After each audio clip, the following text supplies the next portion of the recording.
23. It's me. Hey, it's No. you. Yep. It's 1700. I love this shit so much. It's awesome. Oh, hey, before we do this, Gustavo, I got to give you a high five on your positioning in the very, very beginning. Very good. I purposely pushed you super hard just to see where you go. Yeah. Great. Like, great. Just keep doing that. It is a good example, right? Mm-hmm. Of things to do. Oh, it's a little bit further, but we can watch. Yeah, I just wanted to start a little early. You said 1700. Oh, okay. I was I put the 1700 to a little bit early too. Oh, okay. The next time. You can watch from the car behind if you want to. Well, I don't know who's behind, so let's see what happens. The guy dived in there, and Oh then no! Boom. Okay. This is car 41. Okay. Mr. Petty, are you here?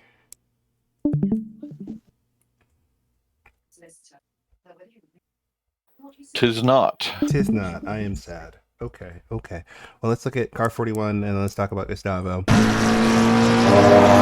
quite far behind.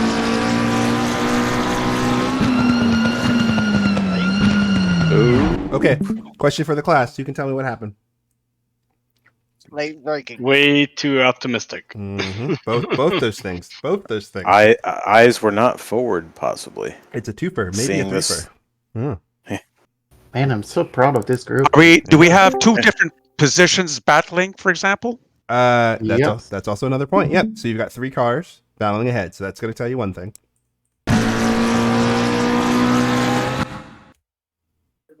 What's the next thing I'm going to say? Way late. Well, late for what? Late for what? It's late with an asterisk. Late for those people in front of him.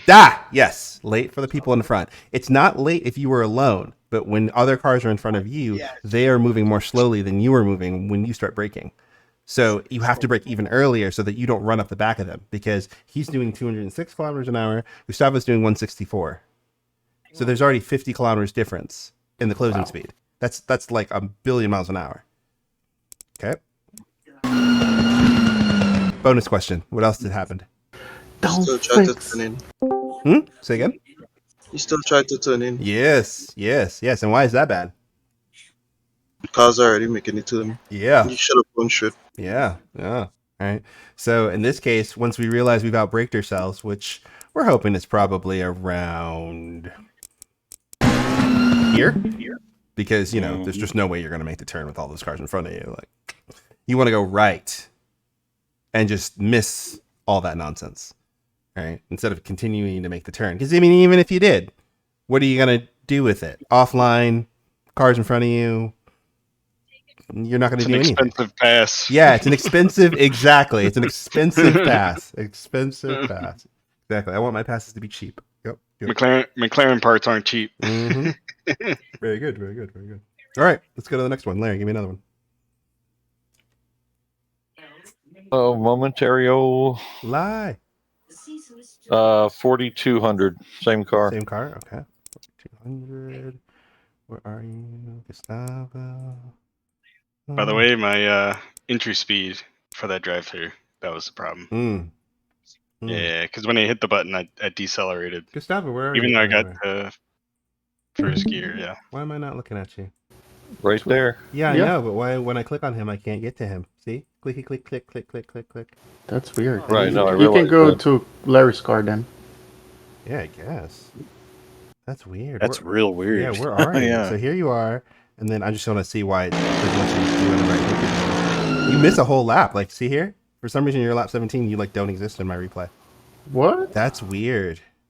It's also I came back into the server later as a spectator, and it only said there were 9 people in the server, so something must have happened. Weird. Yeah, I mentioned earlier about the a glitch. Well, I mean, that's what happened to me on Wednesday. I was driving, and then all of a sudden, people disappeared. So let's just see what happens to you, because you might have just disappeared, or my game will crash and something keep it.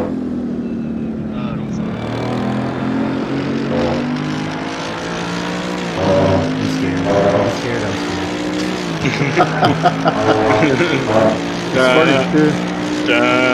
Right? Yeah, well, lap 16 is going to be a problem. I think it's going to be lap 17 is going to be a problem. He's Yeah, gonna be just here. keep going there. Him Yep. doing that, so you know.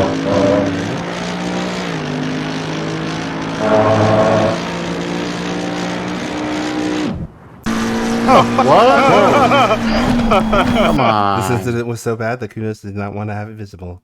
Yeah, I think Nagel that needs is. a disclaimer. I think that is. Standing an upside down pyramid. Weird. Can we see from Larry's car? Larry's was sure. I don't know close. where. I don't know where Larry will be, but okay.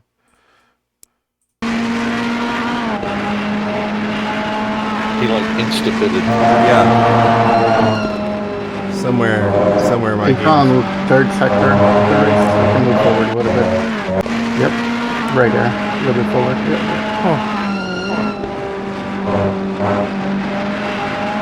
Watch you like just show up again randomly.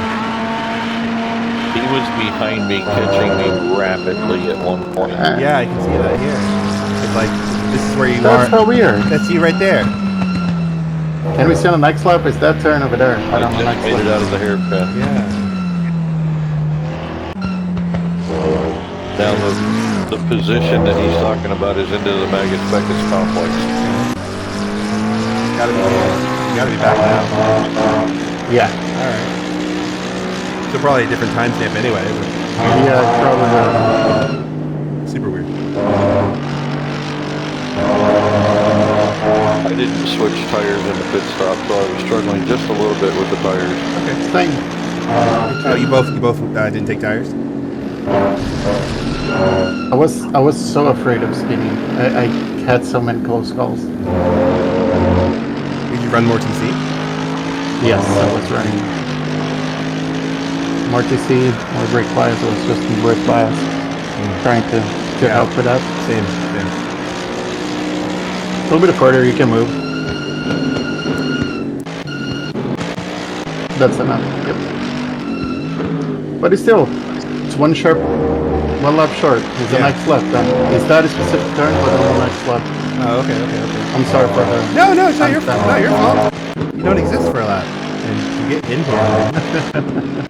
Okay. Oh, So I'm just following him. oh, risk to your car. That was Larry being sketchy. I don't. Pardon? Yeah. No, it's solely on me. I shouldn't be there. I didn't have a lap penalty. I heard the word Larry and sketchy. Yeah, that is No. me being sketchy with Larry. Yeah. That's what I thought I heard. That's what I'm going to pretend I heard you say. Yeah. Okay, let me fix that. I was being sketchy when I shouldn't be. There you go. There's the honesty. Okay. That wasn't the only time. Now can we go back a little bit and watch the rear view camera from my car? Sure. Well, that's cool. You can do all that. Oh, we aren't done yet. Just in the rear view camera. Oh, okay. Just there. We go. Yeah, regular driver seated position. All right. Well, my POV is different from yours because I'm an adult, so we're doing this. All Now right.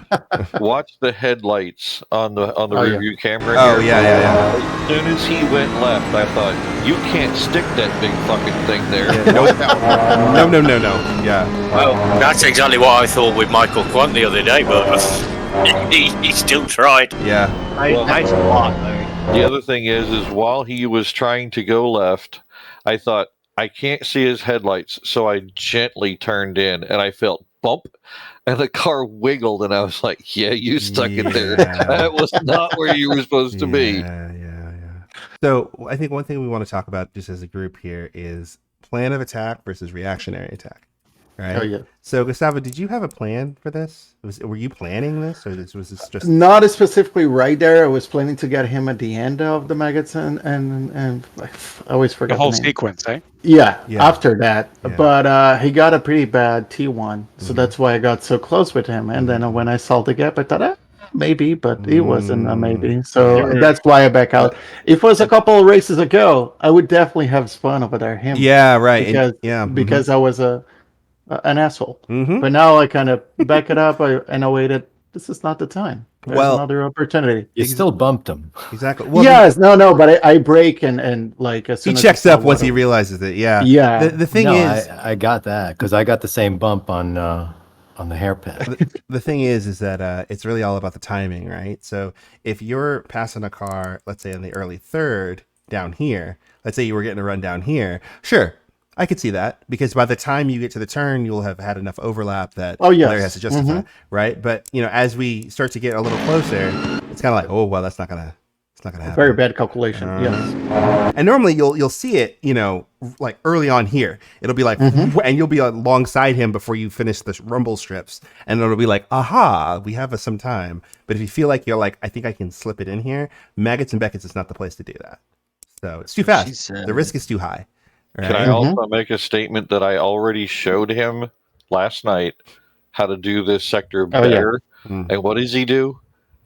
He pulls this. So here's the thing. Gustavo. I was watching a video on Aztec Sim Sports about braking, and it talked a lot about muscle memory, and I thought of you immediately, right? Because a lot of times in situations like this, we revert to our muscle memory.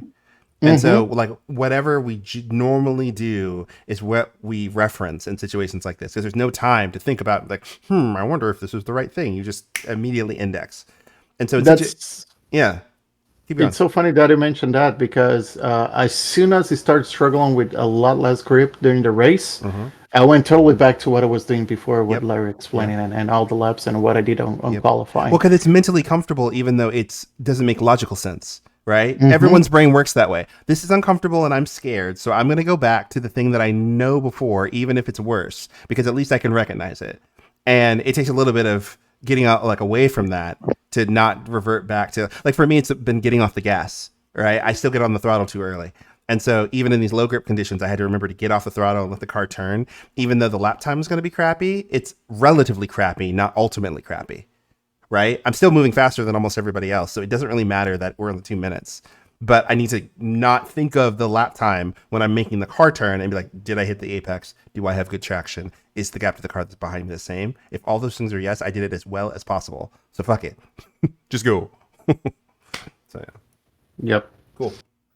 All right, so the next one we want to look at It's a little bit further. That is not the instant, guys. Oh, really? That's not yeah. Go further. Further. He's on the third sector. Right there. But I thought that was the replay doing that. I tried for an over and under here, but I couldn't keep the tires under me. Oh no, Larry, you're gonna kill him. Oh my gosh! That's why I said this is where I passed you guys. I think that's why I said I couldn't keep the tires under me. I was getting close, and I'm like, whoa! Yeah. Bump. I was like, shit. Here, I was playing games with Pablo in the very beginning of the race because he had a better run through Abbey all the time. And so I would slow down in 13 and slow down in 14 and just cover the apex a lot, right? Just because, like, he's got to react to me. Unless he tries to get a run next to me or something else like that, I can control him and I can go through the corner at whatever speed I want to. So I would intentionally go through slowly in order to bottle him up rather than trying to go through quickly. So Gustavo, in situations like this, when you get a really short pinch, right? You did the right thing going all the way to the inside here, but see where you went to the right? You're inviting him, and you're inviting this opportunity, no matter how small, to be like, oh, maybe I could get in there. I gave him a little bit of hope. Yeah, you gave him hope. Take all the hope away. Just go full left and just sit there, right? I'm trying to find a quick reference because I don't want to waste too much time. I was sat in Larry's car as they were coming up to that, and I just closed my eyes. Yeah, no, I would too, right? So, like, just sit on top of the corner and don't let them get anywhere. And I think I'm gonna try to find a lap where we did this together, and I'm just gonna. Hey fellas, I gotta go, man. I gotta be up stupid early in the morning. Here, this is what I'm talking about. Have a good one, Derek. Y'all have a wonderful night, man. Great race. You too. So I'll see y'all tomorrow. Good night. So Gustavo, same situation, but this is the example I wanted to show you. So here I'm covering him because he's moving more quickly than me. I go all the way to the inside with no intention of going through the next corner fast. I have no plan to go through it fast. I know this, right? You park it here. He cannot go anywhere because he was not ready for this, right? It's not like if he knew that I was going to do this, he would have backed off me a corner earlier and gotten a big old run up to me so he had momentum. I'm bottling him up right now. He cannot go any faster. And then you very annoying. And then you slow down here, right? This is very annoying. That is exactly the point, right? It's an intentional slowdown to stop you, because you're just doing what you want to do on autopilot, and that's not how racing works. So I'll just slow down and then look at your car and be like, okay, all right, and now you're stuck. And then when you start getting on the exit, then I start getting on the exit, because now you're too close to me. I intentionally let you get closer to me because you can't accelerate and move over at the same time, right? You'll telegraph and I'll just cover you every time. So we did that for, I don't know, 4 or 5 laps, because you were just really close. So, but Gustavo, same thing, right? You want to take the hope away, right? Mm-hmm. This is a clear sign. Hey man, don't even try. And if the roles are reversed, I sit as far right as possible and be like this, right? And I try to get a roll on him where I can get back to full throttle as early as possible, as far away from him as possible. So funny that you mentioned that.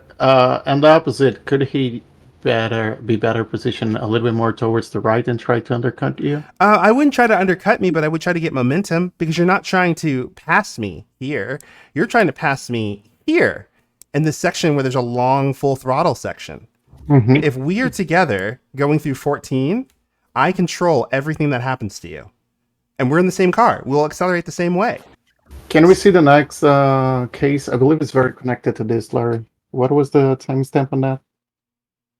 Let me look for it. Hang on. Last one is 72:30.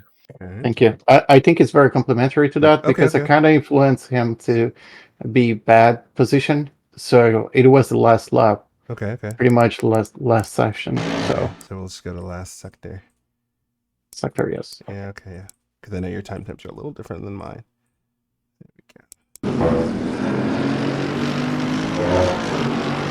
So you got a better exit there. Try to find a place to position myself. Last lap. Break a lot early to position.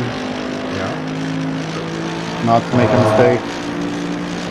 Yeah, because he's super tight now. So. And then and then I saw what he was doing, and okay, let me try to do something a little bit better. Yeah. And influence that, so I can try to get a better exit out of all of this. Yeah. So where you want to try to run for is you want to try to run for this outside line, right? Get off the brake as early as you can and miss the corner entirely and roll to the outside, right? Yeah, because while he's super tight, you can try to get over there. But I ran out of replay, so I don't know what happened to you. So he's going to be very slow there, right? Right. So just keep moving. Oh, I can't. I ran out of replay. Oh, you ran out? Yeah, I ran out of time. That's weird. Yeah. Because nobody likes you. But I see what you're setting up, right? So so on the next one, he makes a mistake. He goes a little bit further. He hit the apex and it's very bad position. Yeah. So I kind of undercut him. Yeah. And then I got the position. No, I get you. I'm only in Larry. Keep me honest on time here. I'm only looking for one other instance where Pablo and I did this together. It might be here, I think. There's one time where we go through here together where he's next to me and I purposely just take the outside line on purpose because he's got a big old run next to me as we're coming up into Brooklands.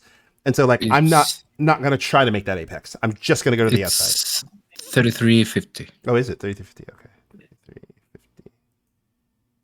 33.50. Yeah, I was looking at it. Oh, here we are. Okay, perfect. No, not this one. Not this one. This is where you try to sneak in on a car that's turning, right? Yeah. This is I'm still turning and you're trying to exceed through me while I'm still turning. That's not the one, right? Oh. Let's see here. I'll probably be digging around for it. I might pull it back up a little bit later. But the lesson, the more because we want to go through some other ones. But the lesson of the story is there are times where missing the apex can be to your advantage if the track comes back your way. So if there's a car on my inside and we're going to go too wide somewhere, then I'm not going to want to try to make that line super tight. I'm just going to go slow.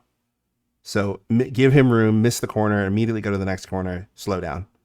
And then you can control him. And depending on how attentive the other driver is, the other driver will either take an outside line and try to bottle you up, or he'll go to the normal racing line and be stuck.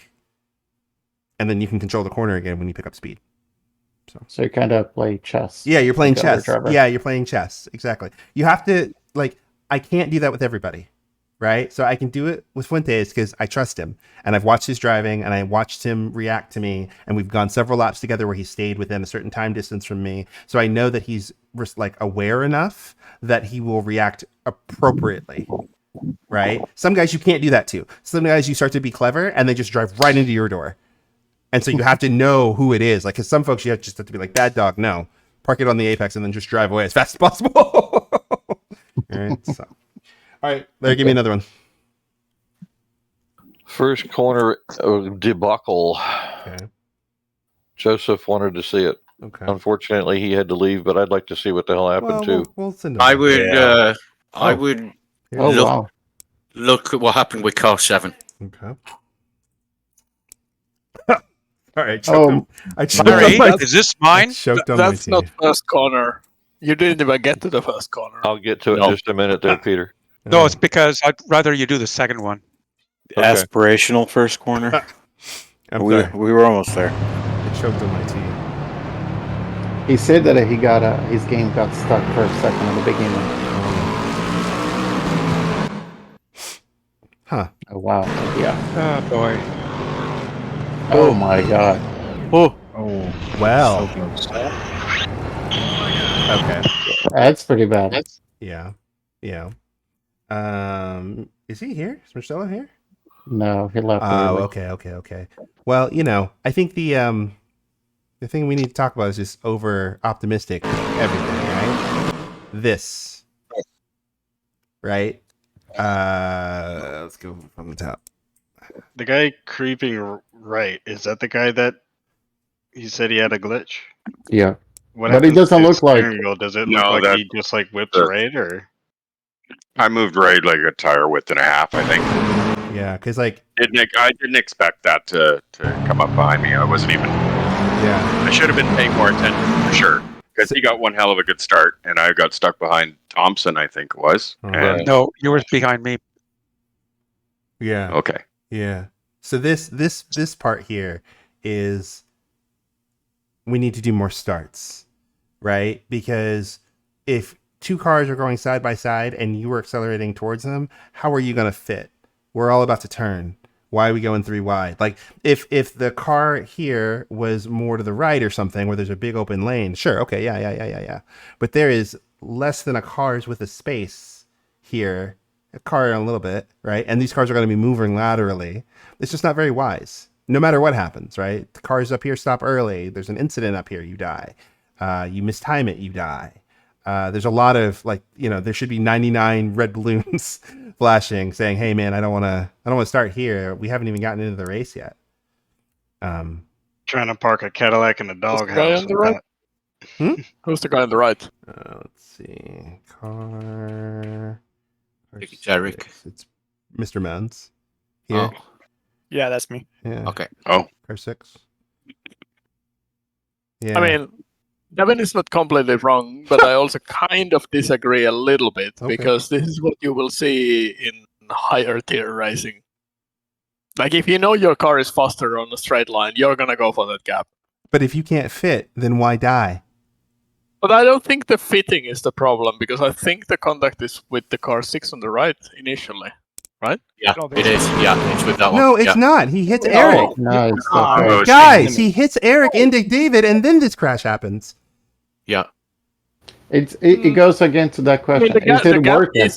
The gap is wider than a car, and I think the guy in front moves to the right as well.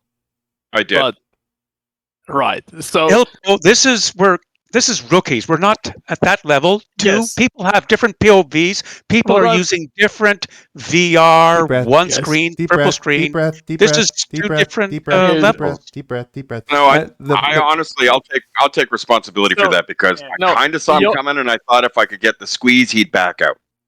Yes, so that's where he's wrong and you're wrong. Like there's multiple people wrong here. The thing is, your idea is right, but your execution is too late because his nose is already there. Mm. So the idea is right, but you moved too late. Yeah.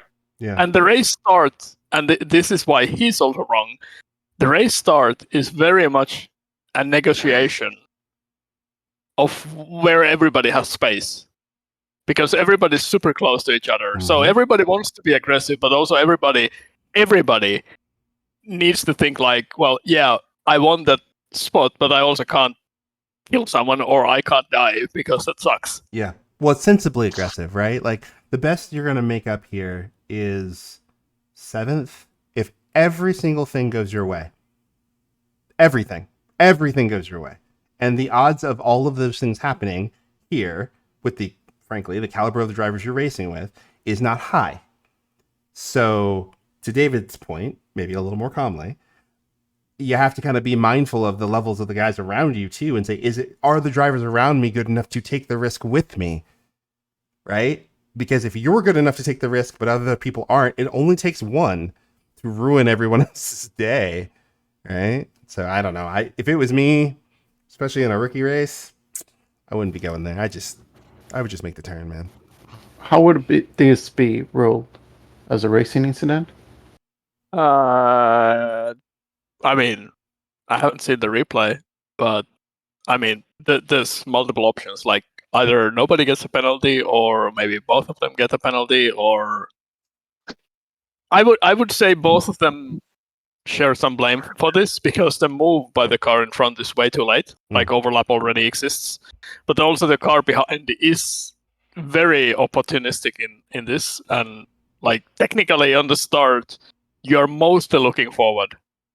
The only reason I'm saying it's both of them at fault is because like he's very intentionally trying to cut off the car behind instead of like just going for his own space. That's fair. Yeah, I think that's fair. Thank you. Cool. But yeah, like anytime you're not certain you're clear of the cars behind on the race start, don't make any changes in your line. That is the best way to stay alive, because you can avoid anything that's in front of you because you can see it. But if you're not certain if there's maybe a car partially alongside, if you are not certain you're clear, don't move, because there's nothing you can do about that. Like anytime he hits you on that quarter panel, you're dead. It's very high risk and potentially very low reward. So that's why, like, if I'm going to go for the lead, okay, might be worth taking that risk, maybe. All right.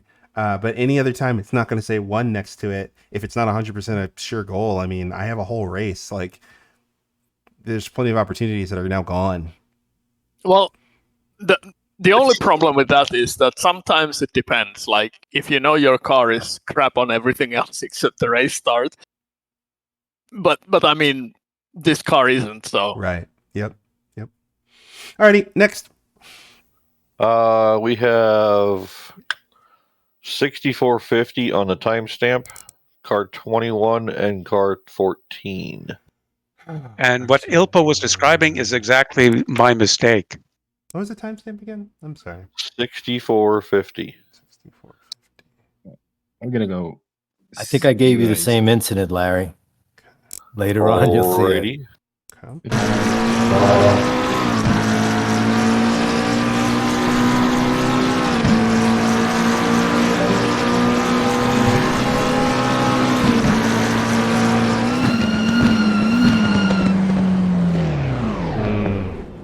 Some bullying going on over there. Okay. Hey, is it possible to do it from my car point of view? That's why I went there. What I would say, they give him. No, can you do it a little earlier?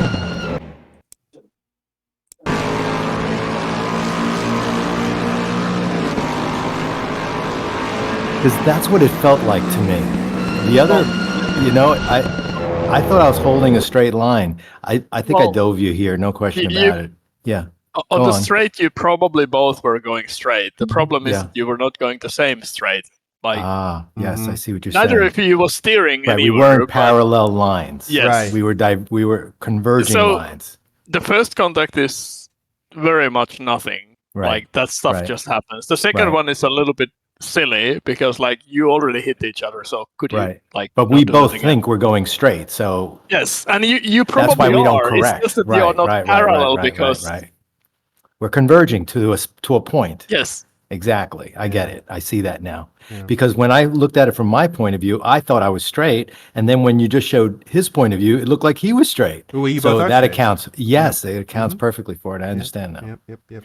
I was just frazzled and I just missed the break point in and I hit you from the side there. Sorry, Peter. Yeah. That's why I gave you the spot back later. I didn't want to stop because I had K Bull on my back. So, but when you came up on me later, I let you pass. I don't know if you realized that. I gave you that's why I flashed you. Well, I saw that you slowed down, but Yeah, I had an incident and I went through the grass and got the drive-through because of it, or not the drive-through. Yeah, the drive-through. Not And I this said, one though, right? Later on. And I looked at the time and I said, "Oh, well, look, there's 3 laps left. I'll just do the 3 laps and let it be." Well, David, if it's any consolation, karma worked because I ran out of gas on the last turn. No, you can't do that. You can't do that. Literally. You know what? I thought I had it perfect. It said I had 3.4 to start the lap, and I was averaging 3.1. So I should have slowed down anyway because I had some time, but that's karma, man. Raphael, the other thing I would just recommend in situations like this is when you're battling another car, kind of anticipate ahead whether you're going to be on the line. Because, when you're back here, once you get through the chapel, because the racing line starts on the right and you're really far, racing line's going to be on the left and you're really far right. In your head, you'll start to say, I need to have a point of no return where no matter what shenanigans happen, I brake, so I make sure I make the corner and other things like that. And it's got to be early because where you are, right? So also, if he does get ahead of you, you can say, oh, fuck it, and just get on your early brake point and just let him float in front of you and you just keep going. Right. Yeah, I missed that point. I was discombobulated. Sure. Yeah. Can you? Yeah, but can you play, spell that? I'm sorry. Can you play this straight from the beginning of the straight? Because there's something I think we might have missed. You asked to spell the word discombobulated. Yeah, that's fine.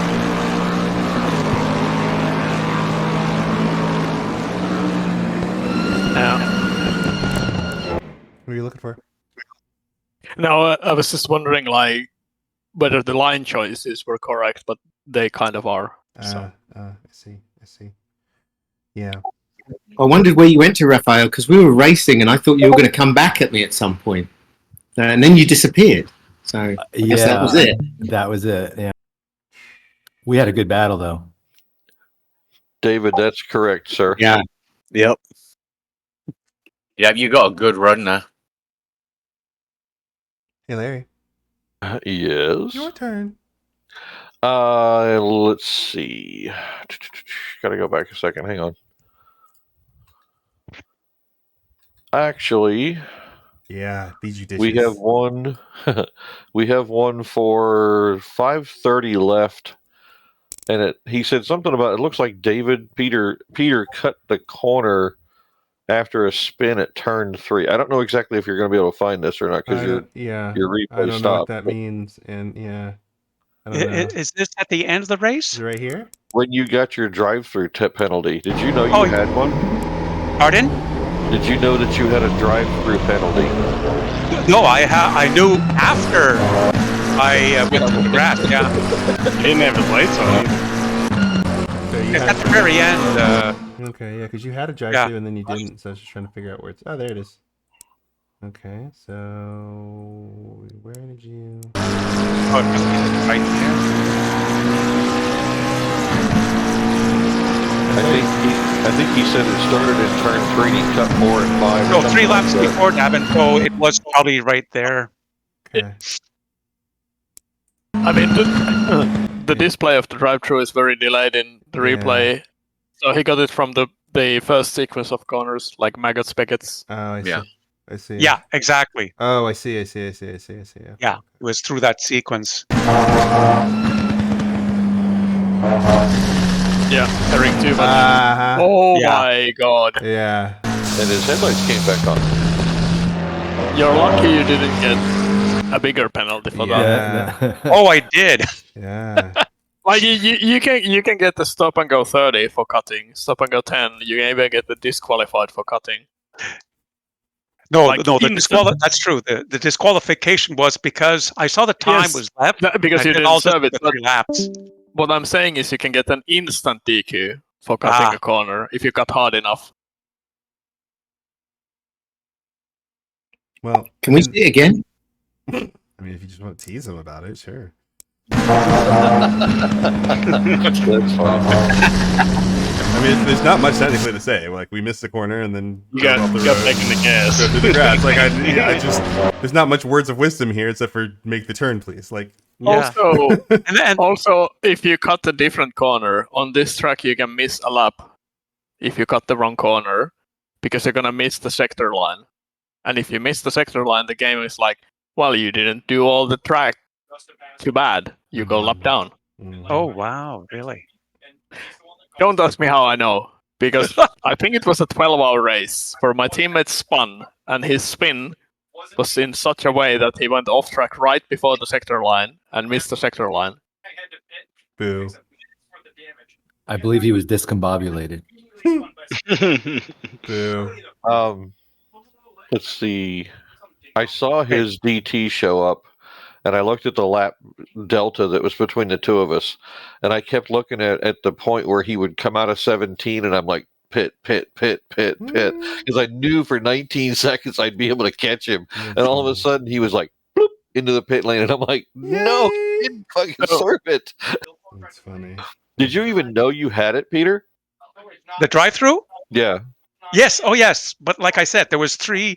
I looked at how much time was left, and I thought, okay, well, I'll just do the 3 laps because I thought I could do 3 full laps, and I'll just get the penalty at the end. But no, didn't happen that way. No.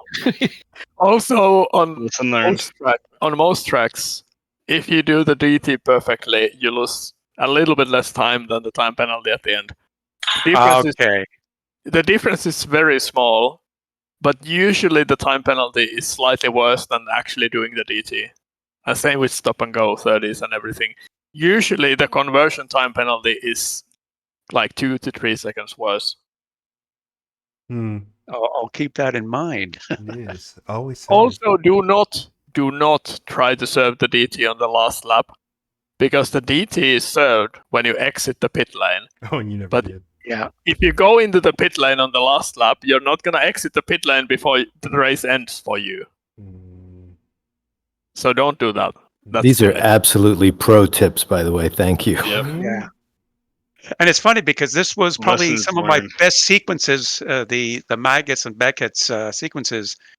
I was catching people. I mean, considering how much you cut the corner, I'm not surprised. Yeah, that one was not a good catch. Somebody was looking out for you. Somebody was looking out for you. Like, All right, Larry. Okay. Anyway, good night, guys. We are done for the night, gentlemen. But before we go, I'd like to say that I have seen a giant leap for some of you who have been practicing hard. I would like to say that Peter, you have exponentially brought your lap times down.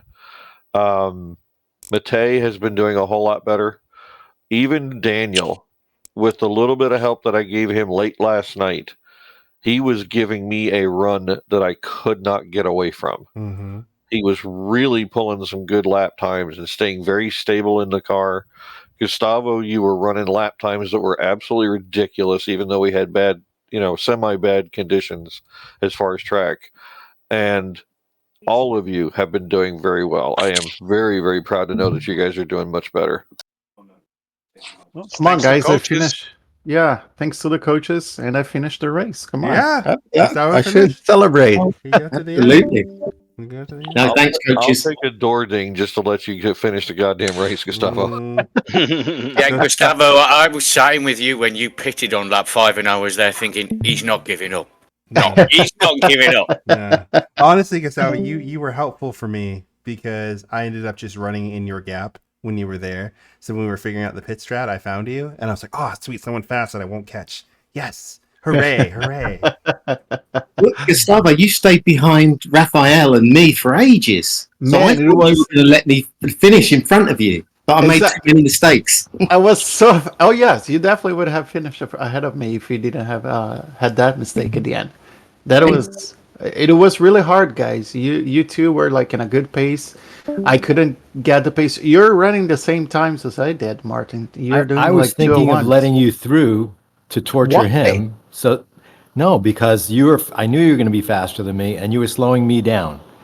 So I was going to let you through, and somehow or other we got tangled up a little bit, and then you passed me, and then I lost a lot of time, and then Peter and I were all of a sudden, I didn't realize Peter was right on you, and next thing I know, I'm like in the shit again. So, Raphael, my strategy was to stay far enough in front so that Gustavo caught you up and gave you trouble. That was my strategy. Wait, hold on. Didn't we watch that? Because that was the whole thing. We did that like for 4 or 5 laps where I was trying to catch Raphael, but I was trying not to slow Raphael down because I didn't want to lose Martin. Yeah. And at the same time, Peter was coming behind on a half a second gap. And it was like, what the heck? What am I doing here? I'm gonna have other people watch that because that's gonna be long. But Martin, I have a question for you. Did you follow my thing? I surely did. Did that work out better for you? Just a little. Oh, okay. Yeah. Oh, good. Because that seems to be a quite high number. I pit early. I actually pit early, and I pit strategically early because I was behind Keith Bull, and I thought I was braking early, and I thought I think I'm a little bit faster, so I thought I'm going to pit early. I think this is your best finish. I think it is. I think it is because like I kept an eye on you when we were doing the pit strats. I was like, I swear to God, if I come out of the pits and I see him in first, I'm going to scream at him.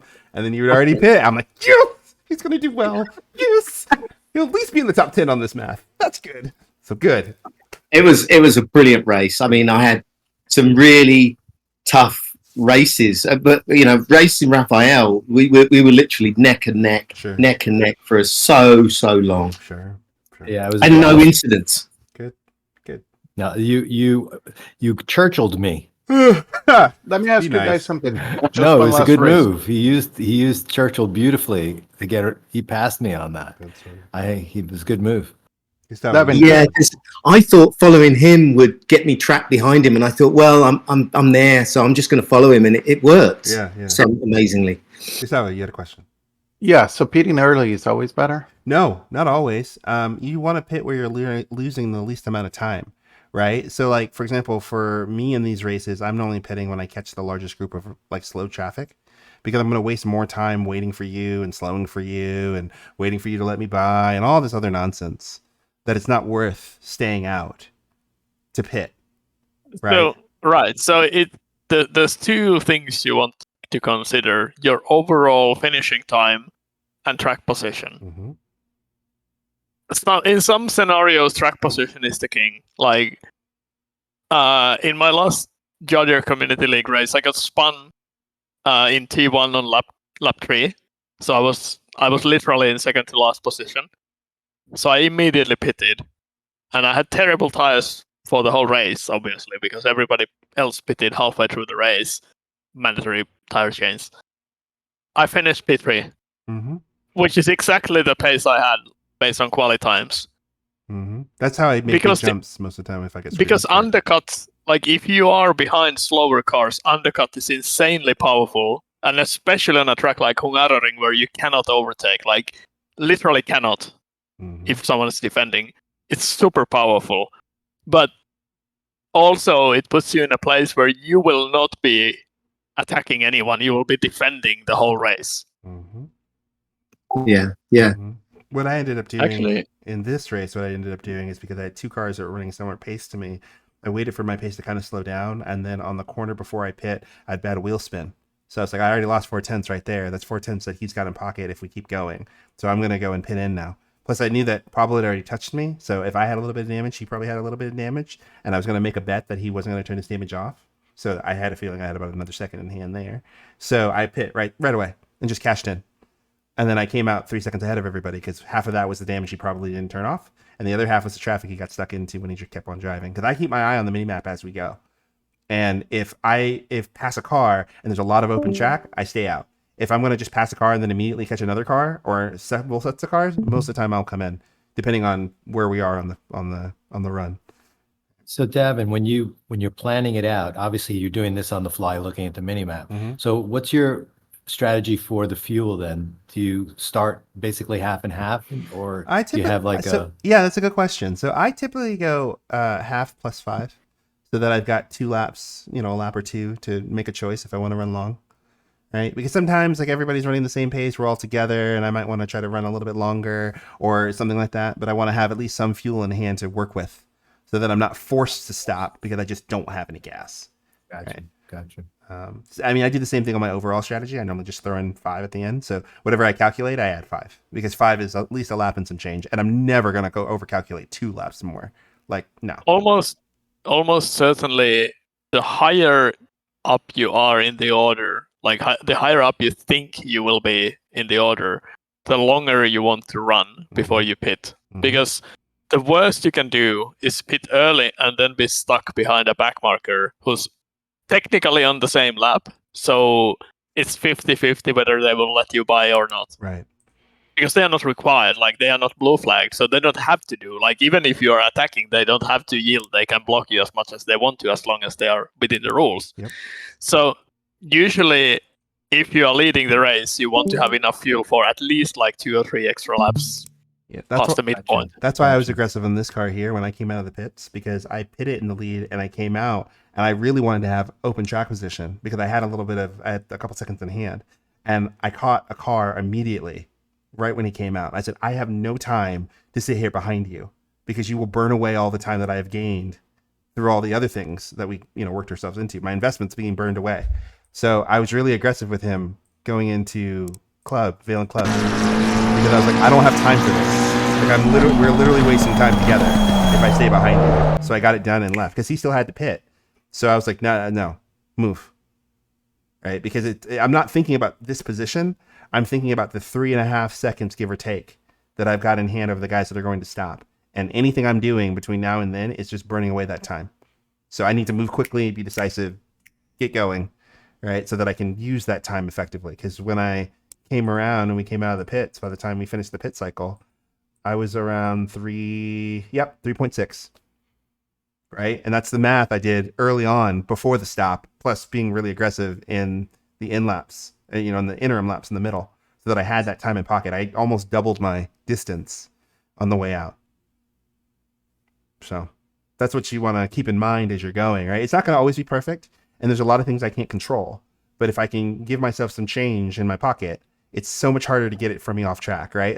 If I have track position, even if Zach was faster than me, because he was faster than me in the last few laps at catching me, all I had to do is keep traffic between me and him and relatively be a same pace as him, and I could keep him covered. But it's only because of the time that I gave myself before the stop. If I had to battle him straight up, I probably would have lost. So I need to take the time when I got it.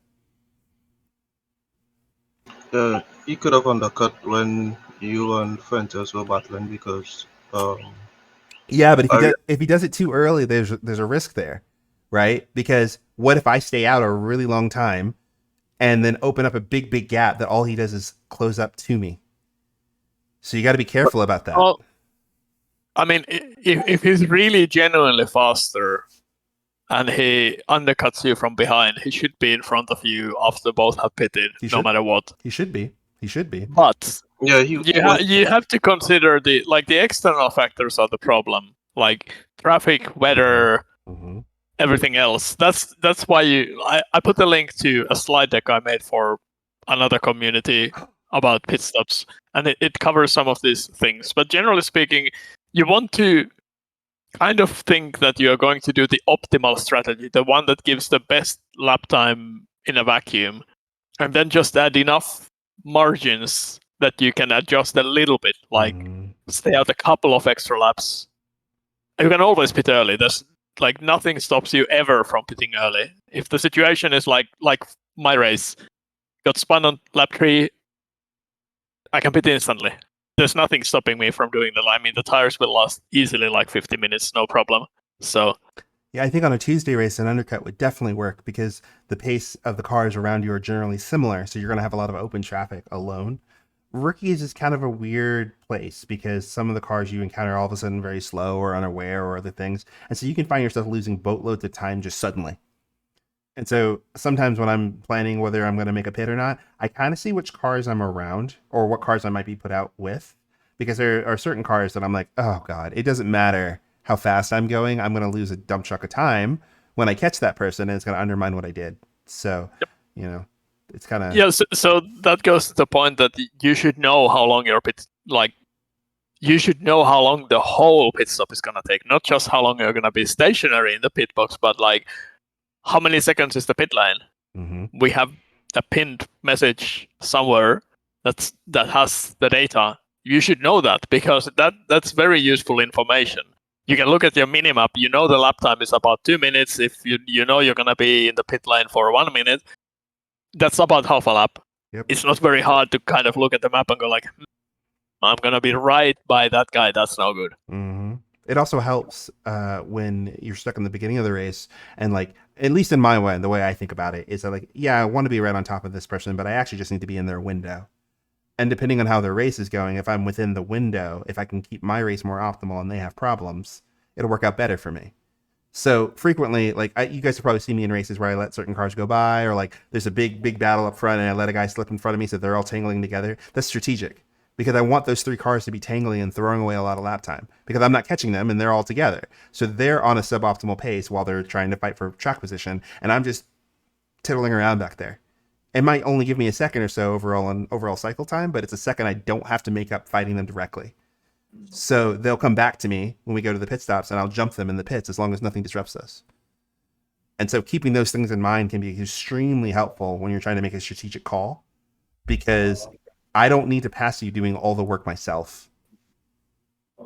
Also things like, how easy is it to overtake someone on this track? Like Silverstone, I wouldn't be that scared to like take new tires against someone else who doesn't take tires, because overtaking on Silverstone is not the hardest thing in the world. It's not super easy, but it's also not like impossible. Hungaroring, fuck no. Yeah, I want the most track position I can have, because it's just literally impossible to overtake. Yep. The other thing you also want to think about too is like behaviors of certain folks. So I got lucky this race because a lot of folks were really nice to me when I got to them, and they kind of got out of the way immediately. I think there's only really like 1 or 2 cars that I realized I was like, why am I still following you? But once we got through that cycle, there was like several laps where like the guy behind me was stuck. There's like a car between him for a lap or a lap too longer. So they either were waiting too long or weren't aggressive enough. I'd have to go back and look, right? But that also can sometimes dictate how I deal with these sorts of things, because there are sometimes I'll catch a guy and I'll be like, it won't matter. I'm going to lose 5 seconds because he's going to sit there and track on me and he's 2.5 seconds slow and I can't pass him. So I'm just going to throw away time. I'm pitting so I don't have to deal with you. And I put myself in an empty track somewhere else, because everyone else deals with him and I don't deal with him. They lose all that time and I don't. So I'll catch back up. That's why Mr. Warmington doesn't pit long anymore. Thank you. Appreciate it. That's very, very interesting. Yeah. I should study more about it. He like Martin, not to tease on you, I just want to tell the story for the rest of the class. Like he used to run long all the time. Like he just would put in 80 liters of fuel or put in a large amount of fuel in his open state and only run a little bit on the next one. But what would happen is that he would get basically artificially super high, stop, and then lose all that time on track, battling cars and all that other stuff. So he wasn't as far ahead as he really thought he was. We'd be sitting in the pit lane, a whole bunch of cars would drive by him, and then he had very little time to do anything about it after, even though he was on fresh tires. So he had a great feeling car, but had like 20 minutes of the race left. Not enough time to do anything. So he'd end up like 20th. And I was like, if you can change your timing in the cycle, you'll come out of the cycle earlier. And so you'll be ahead on folks on track position. You'll have slightly worse tires at the end of the race, but track position is king in the last phase of the race. So I think of the second phase of the race is when all the battling is really supposed to be happening. Oh, yeah. Right? The first half of the race to me is all set up. I'm paying attention to people. I'm trying to slow them down a little bit if I'm leading. I'm watching how they're doing shit. I'm only passing if it's like a super obvious goal where you fucked up and I'm going. But other than that, I want to lose as little time as possible. In the second half of the race, that's when we go to fisticuffs, because you can't make it up once I get by. So now I'm going to push you hard because you've stopped. Your time is done. Right. So yeah, that's why I'm always poking people that are really aggressive in the first stage of the race. I'm like, you're losing us time for the latter age of the race. Like, let us build the gap first, please.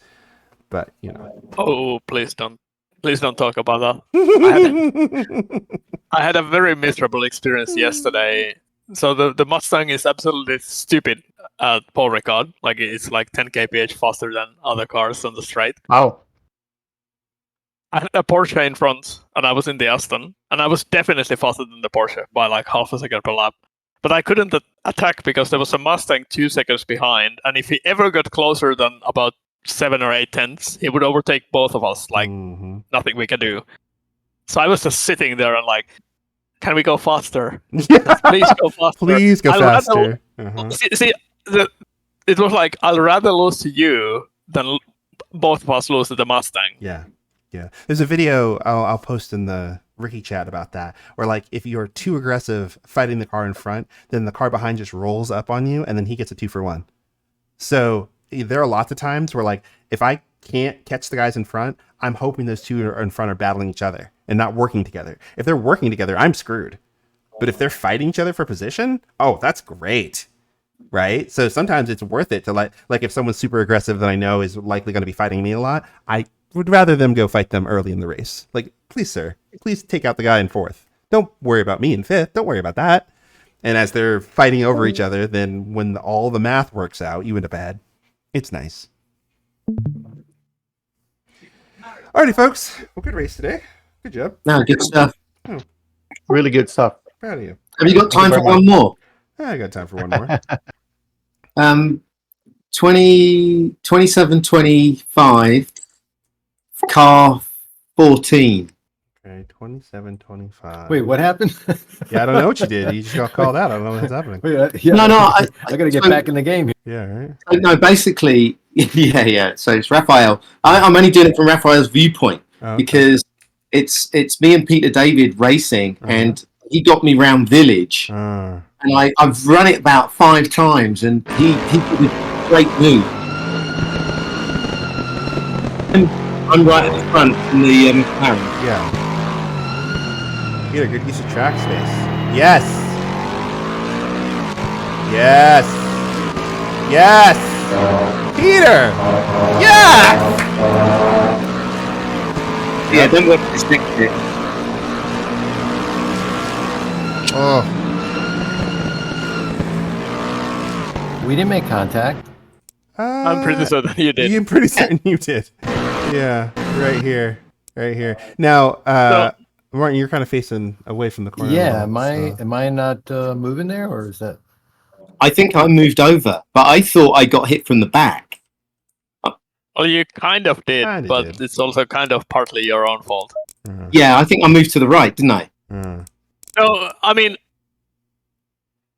maybe, but I would say the bigger problem is that in this corner, if you want to be defensive, you don't really need to be squeezing the other guy. Like, in this corner, you can take the mid-track line, and you basically don't lose anything. Right. Yeah. So, I don't think I intentionally moved back to the right to take the corner. I think, I must have gagged over there to be brain honest. drain. Yeah, just la la la la. Yeah. I thought you were going to stay a little towards the middle and protect the inside part there. So I was just going to go around the outside and stay out of trouble. Sure. But both those things are correct. Yeah. No, but this here makes some sense, Raphael, what you're thinking, right? Like, hey, he's off the line and a little bit to the inside. Let's watch him and see how far he goes. I assumed the only place I thought he would go is in, not out. Not out. No, but you told him with your car placement very clearly that you are going to defend the inside, so he cannot go on the inside. Like if you go, I don't know, like 5 seconds back, maybe 10 seconds back, something. There's a very clear intent of holding the inside. Like right that is basically your car movement is yelling, inside is mine. Mm-hmm. You only can have the outside. Mm-hmm. So he's always gonna go the outside. Mm-hmm. Like unless he's just like, I would say dumb. Because like if someone is clearly indicating defensive inside line and you still try to cut under them, it's usually gonna end up with both of you crashed in the barrier. Yeah. But the one thing I did want to go back to, and this is props to Peter, is the good use of road placement as he got around Martin. Right, so this is a little bit back to what we talked about earlier, right? This is brilliant. This is what I wanted to touch. Yeah, really well done, right? He rolls up on you a bit, lets you take 2 tight lines because you have to turn a lot here, so you're already kind of stuck. Yeah. And you're both of you are too far away, right? So Martin, in the future, if you find yourself in a position like this, you got to slow down a little bit more gradually to keep the 2 cars close. So like make sure your rotation is enough that as he starts to come into the corner, you 2 are together. It's a timing thing. right? Because he gets a run. Right, Yeah, because he gets a run, right? If you let him get to this space, screwed. Right? Because he'll he's get stopping on the apex. Right. Yeah. He'll get on the power and you're out here. So, and this is going to be like a super advanced thing. Mm-hmm. Can you go a little bit back, like a couple of seconds back? Because then here is good. Here is good. Mm-hmm. So at this moment, what I would want to do, because I know there is a car behind me, if I'm Peter, I would want to be even a little bit further away. Because what I want to do, and this, like, from this position, what he does is really good. But what I would want to do, because I know there is a car behind me, so I don't want to pinch my exit. I need to take the ideal line. So I would want to be further away at this point from the car in front, so I can take the ideal line, and I want the overtake to happen later. Mm-hmm. Like, I don't want to overtake him going into the next left-hander, because if I do that, I'm gonna have to sacrifice my own exit, and that gives the Lexus behind, and Lexus is super fast in a straight line anyway, all the opportunity to get me. So I would rather give up a little bit more on the corner entry here, like brake a tiny bit earlier, a tiny bit harder, and try to just like make the overtake happen slowly, like half a second later or a second later or something, like past the corner on the fully on the straight, because that way the Lexus behind has less of a chance to do anything about it. I think that's like advanced, because it's very hard when there's multiple cars in the same fight. Yeah, you have to be spatially aware and planning ahead at the same time. So. Yep. But the clever thing that what he freaked me out though, because he meant he stopped me from turning in. So and probably my fault that he wasn't actually that close to me, but it felt like he was right on top of me, and if I turned in, we were going to collide. So I was late on the gas, and then of course Raphael's right up behind me. You know. Yep. This part of this comes down to, a little more seat time battling people, because when you start here, like at least for me, when I'm going through here, my first thought is, how is he closing on me? Like, is he closing on me already here? Because if he's closing on me already here, then I want to start my defensive thoughts early so that I can control the corner as much as humanly possible, dissuade him as much as humanly possible, and keep him in a place where I can see him. Right? So here, when he starts to go over, I would probably just sit in the middle of the road. I wouldn't go any farther left, right? Because he's either going to try to dive on you and you can cover him, or he's going to go back to the racing line and you can cover him. But if you go all the way, that's your one move. So here is good. Probably a little more to the left if you could get away with it, but it's good enough. Yeah.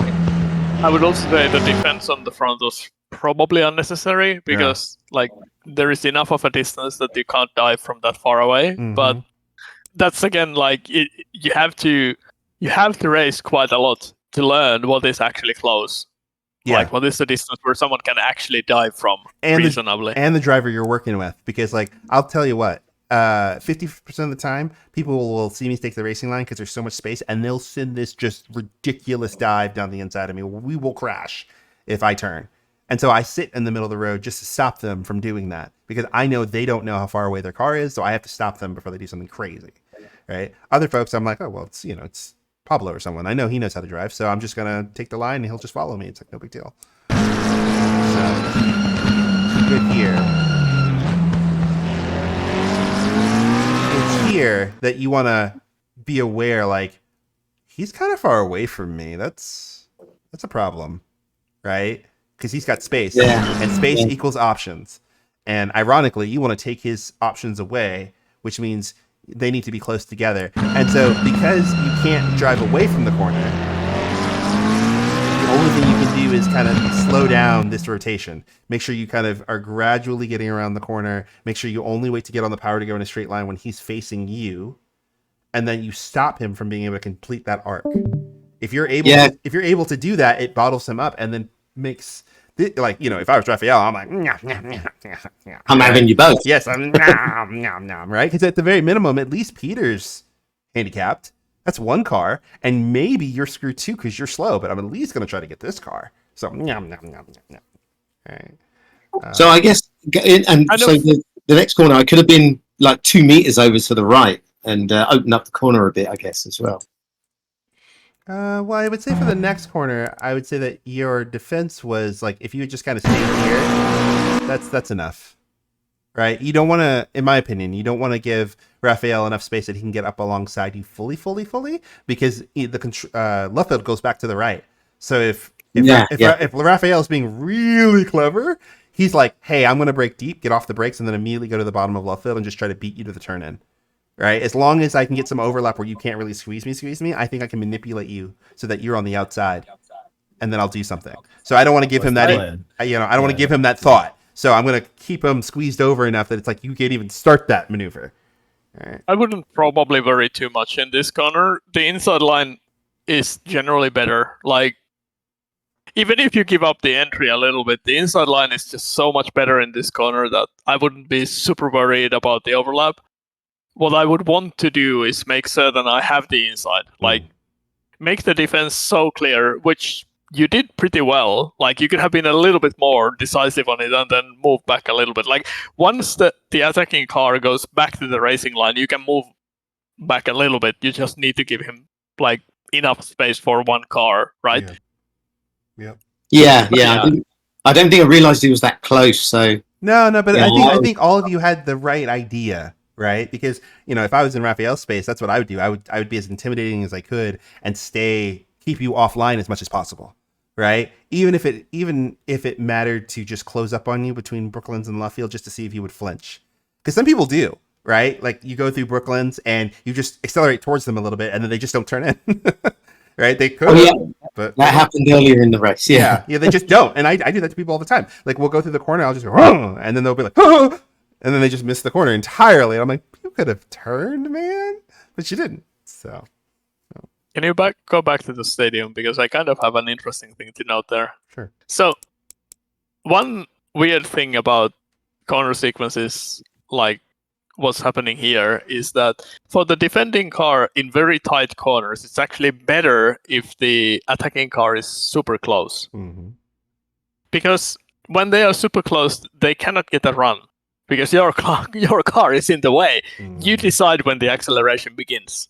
Like, if you're in front and they are right on your bumper, they're going to have to wait until you start accelerating. Mm-hmm. And there's a reaction, like human reaction time delay and everything. So you're always going to beat them. If you see them leaving a gap, that's when you need to be scared, because what they're trying to do is make you defensive when you don't need to be defensive, and then use that gap so they can carry their own mid-corner speed on the better line. Yep. And that's like a very hard signal that they are trying to get you on the exit side of the corner. Yep. Well, and they can bully you out of the way with all that momentum, right? And it can be very difficult to defend now that you've given them that room. So it's sometimes worth it, at least to me, if I know I'm going to be compromised, to slow down and make sure to keep them as close to me as possible until I can control the corner again. So like Pablo did that to me a few times. We were going through Abbey. I slowed down like a second. No joke, right? I went through that whole middle sector lazy and slow, and he's just on the throttle next to me, and I just kind of took the apex really slow until we got on the power again, because he stayed so close that I'm like, I don't care how far ahead of you I am. I don't need to be 5 seconds ahead. I just need to stop you from passing me, and then I'll figure it out later. I mean, if you can't pull away, and you don't have like a really big gap that's enough for the rest of the race, it's actually kind of better to be closer to the guy behind you, because then you can control him. But if he's like, let's say 7 or 8 tenths behind, it's very hard to for you to actually do anything about it. Right. And if you can't pull away, there's no reason to super push your lap times. He's gonna catch you anyway. Right. And that's kind of where I was at, right? Is I was like, I'm the slowest of the cars of the 3, and then we have like a 15-second gap to 4th place. So it's just the 3 of us. If I can keep us all together, then we'll lose time in big chunks, and then I can manage it in the pit stops and like that in, out lap and cycle, and I'll jump ahead then artificially. I'm going to make a guess that they won't think about that, and I'll gain some time in pocket. So I'm taking a bit of an investment now, frustrating them, slowing them down. Right? I'm trying to burn through their mental energy before we get to the end. Also, if you had multiple cars in the queue, you can force them to fight each other. Mm-hmm. And they might fuck up and crash. They might just lose a lot of time letting you pull away. It's nice being the guy in front because you are in control of the whole thing. Right. Yep. Yeah, it's like when the leaders come around to lap. I'm always, oh my god, I'm the first one. Oh bugger, you know. And it's always nice when there's a guy behind you that's going to get lapped first, and you're hoping he gets it in the worst place. Right. Well, it's funny though, because one of the nice things about being that car though is that you can time how much grief you give the car ahead of you. Right. So when I'm getting lapped often, if the leader in the first place and second place are kind of close together, as long as I'm not breaking any community rule, I actually try to get them closer together before I let them go by, because then I've got two bulldogs going after the guy I can't pass in front of me. So I'm like, I've got two bows in my queue. It's called first and second place. This would be good. I don't care that they're frustrated with me. I don't care they're complaining about how slow I am. The only thing I care about is my own race. They can just wait, spit and sputter. I don't care. And then when they get around me, they'll go tackle the guy in 21st, and I'm just sitting here like, because they're all frustrated that I pissed them off. So it's just like a bunch of angry bees, and they just bully him out of the way. And I'm just like, excuse me, I'd like 20th, please. Thank you, sir. Right? It's super nice. So that's why it's always a good idea to know who your leaders are, because if you work well with them, they'll help you out. I mention Jack all the time. Whenever I see Jack, if I can help him out, I will. I'll be like, I'll just park there on the apex and be like, sir, please make your way through. I've raced with him for so long. It's just like, here you go. Here's an easy goal. Please make your way to 14th. I will be on my way. And then I drive away. It's all good. Thank you. Yeah. I try to help every time I find you, dude. I'm like, it's Jack. Let me help you out. Guys, I'm going to call it a night. And Devin, I tried to fix my wheel and I fuck it up. I told you. I'm glad that always I did this listen after to Devin. I'll try to fix this over the weekend. Man. Have a good one, guys. Good luck, guys. All right, I'm going to switch the server to Anyways, good night, everybody. Great Bye, one. all. Thanks, guys. Good night, everybody. Bye. Not everybody. Thanks for the race.